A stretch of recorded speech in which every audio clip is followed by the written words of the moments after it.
L'ail est consommé depuis la nuit des temps pour ses vertus médicinales. Une réputation pour ses propriétés anti-cancer, bonne pour le cœur, bonne pour les artères, et la science valide ses bienfaits. Et surtout pour conjurer certaines maladies. Pendant la Seconde Guerre mondiale, l'armée russe a eu recours à l'ail et elle a donc improvisé une soupe anti-grippe. L'armée russe a eu recours à l'ail lorsqu'elle manquait de pénicilline. La pénicilline, c'est quoi en fait?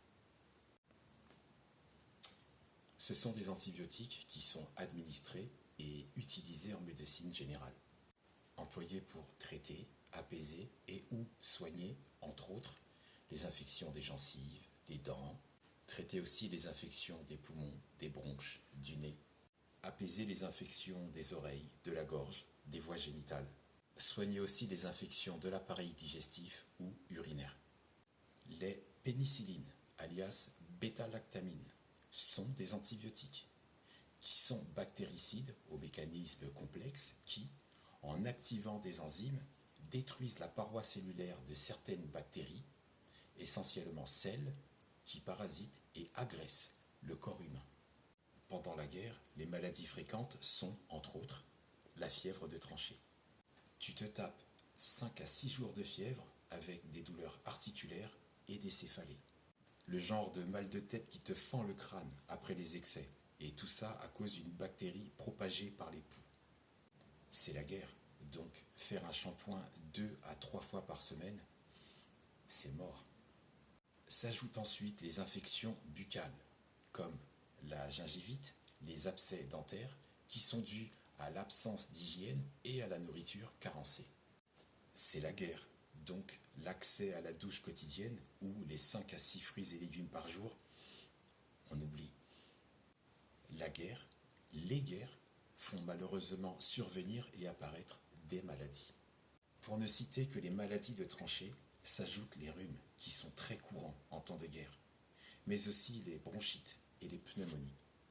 Pendant la Seconde Guerre mondiale, l'armée russe a eu recours à l'ail. Les soldats russes ont intelligemment improvisé une soupe anti-grippe.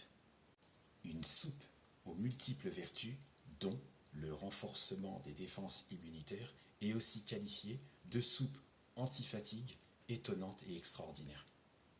Et c'est ensuite, pour cette raison, qu'on l'a surnommée la pénicilline russe.